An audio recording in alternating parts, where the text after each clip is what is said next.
بسم اللہ الرحمن الرحیم۔ تمام سننے اور دیکھنے والے ساتھیوں کو السلام علیکم۔ ماہ رجب کو اسلام کے ظہور سے پہلے سے حرمت والے مہینے کا درجہ حاصل ہے اور اس مہینے میں جنگیں رک جایا کرتی تھیں۔ اس مہینے کئی اہم اسلامی واقعات بھی پیش آئے ہیں۔ اسلامی سال کے 7ویں مہینے کا نام رجب ہے اور اس نام کی وجہ تسمیہ یہ ہے کہ رجب ترجیب سے ماخوذ ہے اور ترجیب کے معنی تعظیم کرنا ہے۔ یہ حرمت والا مہینہ ہے۔ اس مہینے میں جدال و قتال نہیں ہوتے تھے۔ کہتے ہیں کہ اس میں ہتھیاروں کی آوازیں نہیں سنی جاتی تھیں۔ اس مہینے کو اسب بھی کہا جاتا ہے کیونکہ اس میں اللہ تعالیٰ اپنے بندوں پر رحمت و بخشش کے خصوصی انعام فرماتا ہے۔ اس ماہ میں عبادات اور دعائیں مستجاب ہوتی ہیں۔ رجب ان 4 مہینوں میں سے ایک ہے جن کو قرآن کریم نے ذکر فرمایا ہے۔ بے شک مہینوں کی گنتی اللہ کے نزدیک 12 مہینے ہیں۔ اللہ کی کتاب میں جب سے اس نے آسمان اور زمین بنائے ان میں 4 حرمت والے مہینے ہیں۔ یہ سیدھا دین ہے تو ان مہینوں میں اپنی جان پر ظلم نہ کرو۔ سورہ توبہ القرآن۔ حدیث نبوی صلی اللہ علیہ وآلہ وسلم میں ارشاد فرمایا گیا ہے کہ رجب اللہ تعالیٰ کا مہینہ ہے اور شعبان میرا مہینہ ہے اور رمضان میری امت کا مہینہ ہے۔ یہی مہینہ معراج النبی صلی اللہ علیہ وآلہ وسلم کا بھی مہینہ ہے، یعنی اسی ماہ کی 27 تاریخ کو اللہ تعالیٰ نے ہمارے نبی کو آسمانوں کی سیر کرائی اور ملاقات کا شرف بخشا۔ یہ واقعہ ہجرت سے 5 سال قبل پیش آیا۔ سرور کائنات رحمت للعالمین کے اعلان نبوت کا 12واں سال مصائب و مشکلات سے گھرا تھا کہ اللہ تعالیٰ نے اپنے محبوب سے ملاقات کا اہتمام فرمایا۔ پیغمبر خدا کی آسمانوں کی سیر اور اس میں اللہ تعالیٰ کی نشانیوں کا مشاہدہ بھی کمال ہے۔ اس واقعے کو عنبر شاہ وارثی اپنے کلام میں یوں بیان فرماتے ہیں: سر لا مکان سے طلب ہوئی سوئے منتہا وہ چلے نبی صلی اللہ علیہ وآلہ وسلم۔ قرآن پاک میں بنی اسرائیل کی پہلی آیت میں اس واقعے کا ذکر موجود ہے جو معراج یا اسرا کے نام سے مشہور ہے۔ احادیث میں بھی اس واقعے کی تفصیل ملتی ہے۔ شب معراج انتہائی افضل اور مبارک رات ہے کیونکہ اس رات کی نسبت معراج سے ہے۔ پاک ہے وہ ذات جس نے راتوں رات اپنے بندے کو مسجد حرام سے مسجد اقصی تک سیر کرائی، جس کے ارد گرد ہم نے برکت رکھی تاکہ ہم اسے اپنی کچھ نشانیاں دکھائیں۔ بے شک وہ سننے والا دیکھنے والا ہے۔ سورہ بنی اسرائیل القرآن کا پہلا مرحلہ مسجد الحرام سے مسجد اقصی تک کا ہے۔ یہ زمینی سفر ہے۔ دوسرے مرحلے سفر معراج کا دوسرا مرحلہ مسجد اقصی سے لے کر سدرۃ المنتہا تک ہے۔ یہ کرۂ ارض سے کہکشاؤں کے اس پار واقع نورانی دنیا تک سفر ہے۔ سفر معراج کا تیسرا مرحلہ سدرۃ المنتہا سے آگے قاب قوسین اور اس سے بھی آگے تک کا ہے۔ چونکہ یہ سفر محبت اور عظمت کا سفر تھا اور یہ ملاقات محب اور محبوب کی خاص ملاقات تھی، لہذا اس روداد محبت کو راز میں رکھا گیا۔ سورہ نجم میں فقط اتنا فرمایا کہ وہاں اللہ تعالیٰ نے اپنے محبوب صلی اللہ علیہ وآلہ وسلم کو جو راز اور پیار کی باتیں کرنا چاہیں وہ کر لی۔ علماء اسلام کے مطابق معراج میں اللہ تعالیٰ سے ملاقات روحانی نہیں جسمانی تھی، جسے آج کے جدید دور میں سمجھنا مشکل نہیں۔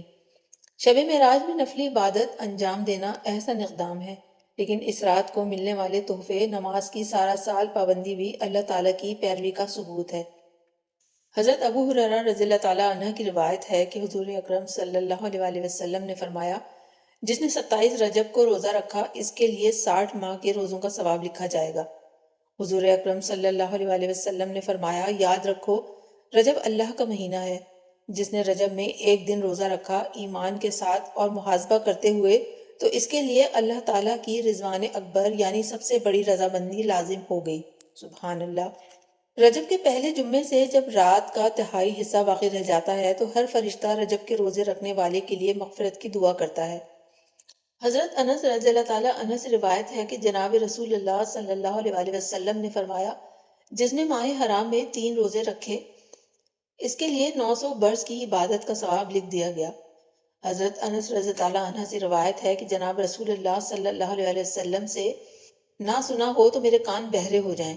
امام دلمی سے روایت ہے کہ ام المومنین حضرت عائشہ صدیقہ رضی اللہ تعالیٰ عنہ نے فرمایا: میں نے جناب رسول اللہ صلی اللہ علیہ وآلہ وسلم کو یہ فرماتے سنا: اللہ تعالیٰ 4 راتوں میں بھلائی کی مہر لگاتا ہے، عید قرباں کی رات کو، عید الفطر کی رات کو، نصف شعبان کو اور رجب کی پہلی رات کو۔ دعا کی قبولیت۔ امام دلمی نے حضرت ابو امامہ رضی اللہ تعالیٰ عنہ سے روایت نقل کی کہ جناب رسول اللہ صلی اللہ علیہ وسلم نے فرمایا، 5 راتیں ایسی ہیں کہ ان میں کوئی دعا رد نہیں ہوتی۔ رجب کی پہلی رات، نصف شعبان کی رات یعنی 14 اور 15 کی درمیانی رات، جمعرات، عیدوں کی رات۔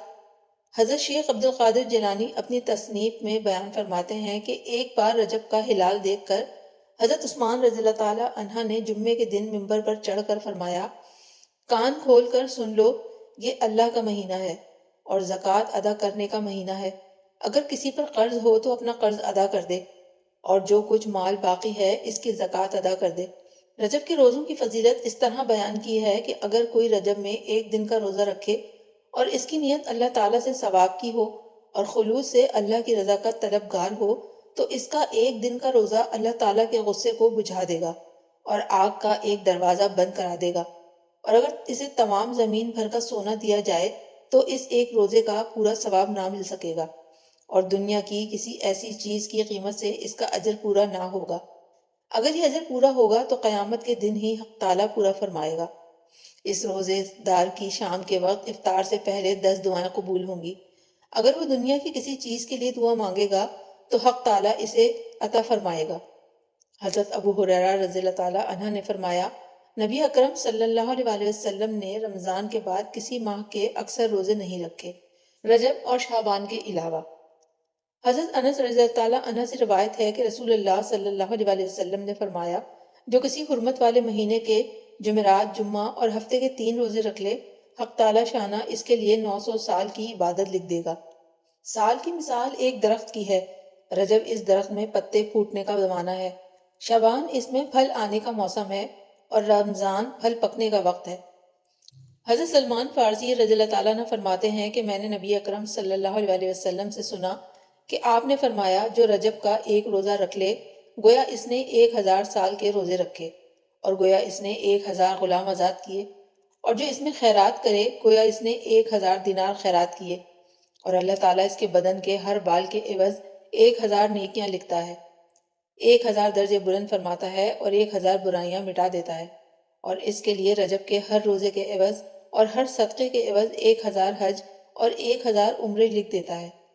نبی اکرم صلی اللہ علیہ وسلم نے فرمایا کہ جو رجب کی پہلی تاریخ کا روزہ رکھے تو یہ روزہ ثواب میں 1 ماہ کے روزوں کے برابر ہے، اور جو 7 روزے رکھ لے اس سے جہنم کے 7 دروازے بند ہو جاتے ہیں، اور جو 8 رکھ لے اس کے لیے جنت کے 8 دروازے کھل جاتے ہیں، اور جو 10 رکھ لے حق تعالیٰ اس کی برائیاں نیکیوں سے بدل ڈالے گا، اور جو 18 روزے رکھ لے تو ایک آواز دینے والا آسمان میں اعلان کرتا ہے کہ اس کے گناہ بخش دیے گئے، اب از سر نو نیک عمل کرے۔